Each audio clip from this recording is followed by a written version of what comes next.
But boy, that was kind of a rabbit out of their hat. Who was expecting this to happen? Joining us now, the aforementioned, always jocular and mirthful and smiling, my friend Rand Paul. Hey, Senator Paul, how are you? Very good. The president was cracking me up yesterday. Yes, big smile, laughter, the whole works.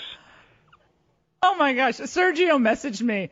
Sergio Gore is one of Rand Paul's senior aides, and he messaged me and he sent me a picture of you up there, and you were not smiling, and he said, I couldn't get him to smile yesterday, even when he was like the star of the show and it was this amazing thing. I said, that's okay because he's smiling on the inside, Senator Paul. You're smiling on – well, we were smiling. I always have to tease you. I always have to tease you. What is it about me? I have to tease my guests about something. It breaks the ice because I'm watching Chris Cuomo this morning on CNN, Senator Paul, and he was grilling Congressman Jim Jordan and saying, well, I thought you people were against executive orders for and doing an end run around Congress, and now that's exactly what the president's doing, and da-da-da-da. How do you respond to that criticism, which we're now hearing echo all through cable news?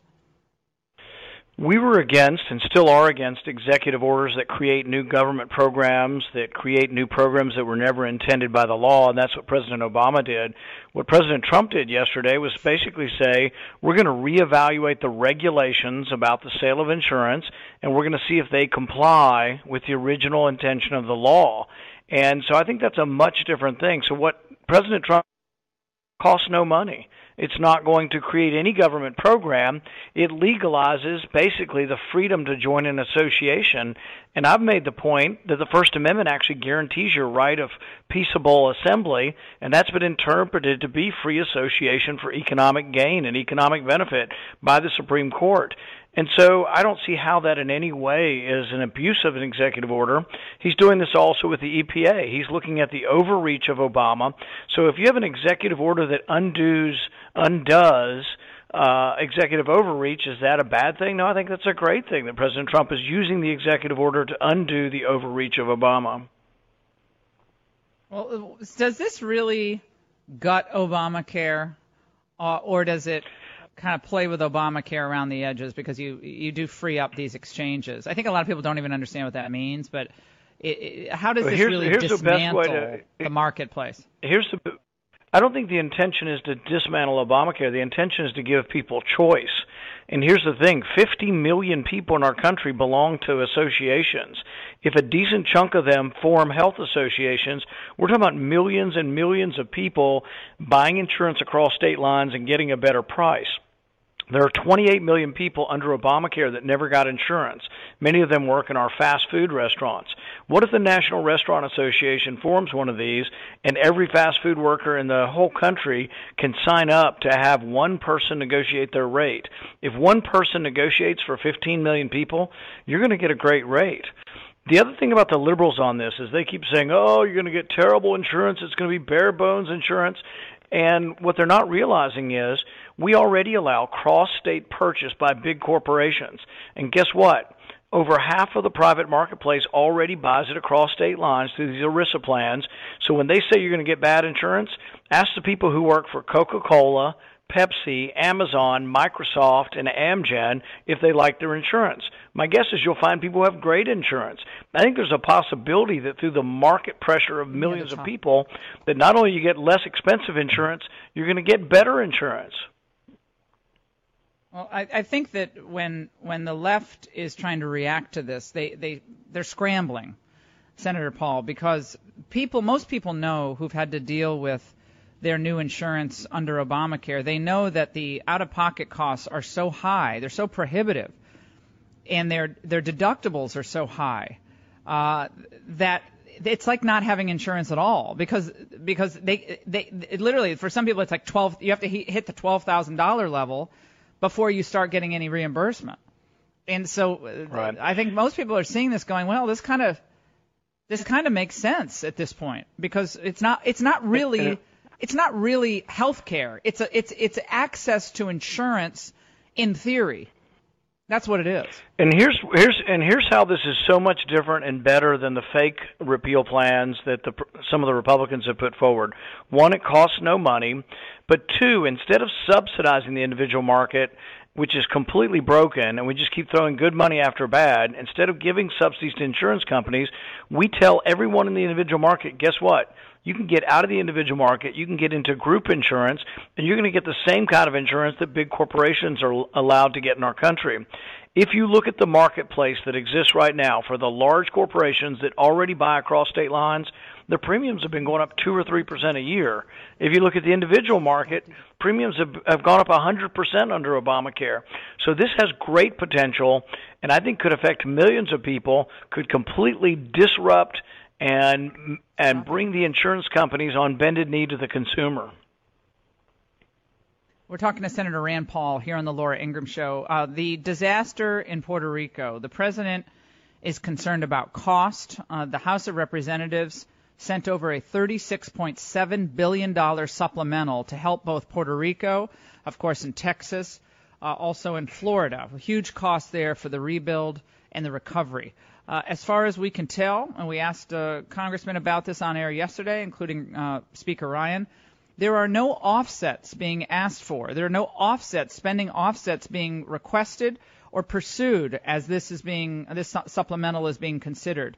What about that? Republicans are supposed to be fiscal stewards and fiscal conservatives, and yet we're writing checks for $37 billion, and there's no trimming anywhere else.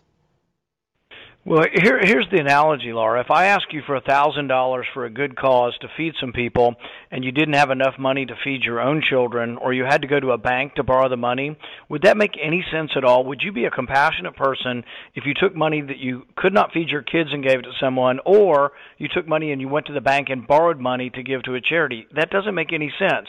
So what I've been saying is we should pay for it.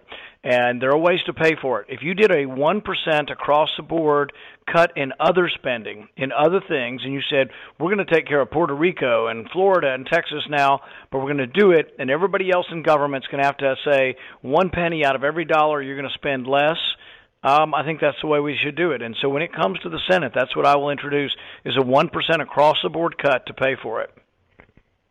I want to help you on that. I want to do everything I can to spread the word on that, because I am just beyond sick of these Republicans writing checks with our money or borrowing money from China or Japan or Germany or printing money without and you all are in control, and then there's no, we can't worry about the offsets now. We'll worry about in the next budget consideration. That's what they were saying to us yesterday, because John Cornyn in Texas is demanding that this supplemental pass without any strings attached. John Cornyn is demanding this, and Louisiana they want their help as well. I mean, everybody wants their own help. And here's the mistake of Republicans. Republicans think, donors are unhappy with us, and we're not going to win in 2018 if we don't we have to do something. We have to show that we can govern. And in fact, the reality is, if you go home and talk to Republicans in your state, they want us to govern in a conservative way. They want us not to add to the debt. They want us to be different than the Democrats. So people up here completely misinterpret it. They're seeing all these primary challenges, and they're like, it's because we're not governing, and if we would just pass fake repeal of Obamacare, and if we would just pass legislation to give money to Puerto Rico and look like we could govern, we'll get reelected. And I'm like, no, not if you're not any different than the Democrats. People are going to stay home. They're going to quit giving you money, and they're going to say, why bother if you guys are no better than the Democrats? I think we're going to see a revolt among the grassroots if this tax reform doesn't get done. I predict it's going to be a disaster if the Senate does not get its act together on tax reform. What do you think will happen? What's your prediction? I'll tell you, I met with the president yesterday on tax reform, and I'm encouraged, because when I pointed out to him that I was fearful that the middle class would get a tax increase under the Paul Ryan plan, he looked at me and he said, it will not happen. He pointed at his staff assembled, and he said, you have to fix this problem. I'm convinced he's going to fix it, but I'm also convinced, had I not been squawking to high heaven about this, that it wouldn't be fixed, because right now the middle-income taxpayers pay at the 25% rate, and they're going to take away two big deductions but leave the rate the same. Explain to me how you're going to pay. You're not going to have a tax increase if your rate stays the same and they get rid of two big deductions. I'm fine with getting rid of the deductions, but you've either got to lower the rates or change the brackets significantly. And why we worry about this is when Paul Ryan put this out a year ago, he did the exact same thing in his plan, and he did nothing to the brackets. these people are so wedded to policy of getting rid of deductions, and I'm not saying their policy is not a good one, but they're so wedded to the policy they've forgotten that the primary directive of conservatives is not to raise people's taxes, and in fact it's to lower taxes first, and then you can work on your policy. If your policy agrees with lowering taxes, I'm for it. But if you get rid of something you say is good policy and raise everybody's taxes, you have mistaken your mandate.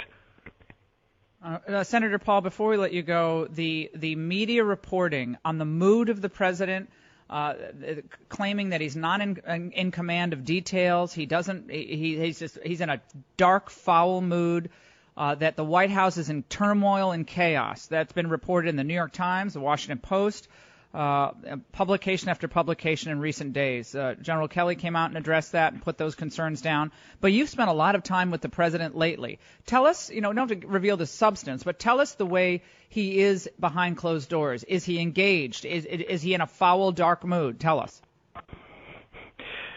Completely fake news. I was in the Oval Office for quite a bit of time yesterday. I met not only with the president, the vice president, the budget director. Everybody was collegial. Everybody was enjoined. Everybody was concerned with the problem. The president's on top of this tax bill, and I can tell you he has a force of character, and he says he's not going to raise taxes on the middle class, and I believe him, but I'm glad I brought it to his attention because I do believe that the powers that be in Washington are not concerned enough about the middle class, and they are concerned about this policy of getting rid of the state deductibility of taxes more than they are about how much we pay in taxes. But I think that I saw General Kelly yesterday. I saw so all that other stuff. These are still people these are crybaby stuff from people who lost the election. They're all Clinton supporters, and they're all still crying about how she lost the election and trying to blame everybody but their candidate. Senator Paul, crybaby stuff from the media and others who never really wanted Trump to be successful, and so many new friends, old friends. I feel like coming home in a little way. It's just wild. This has been a whirlwind.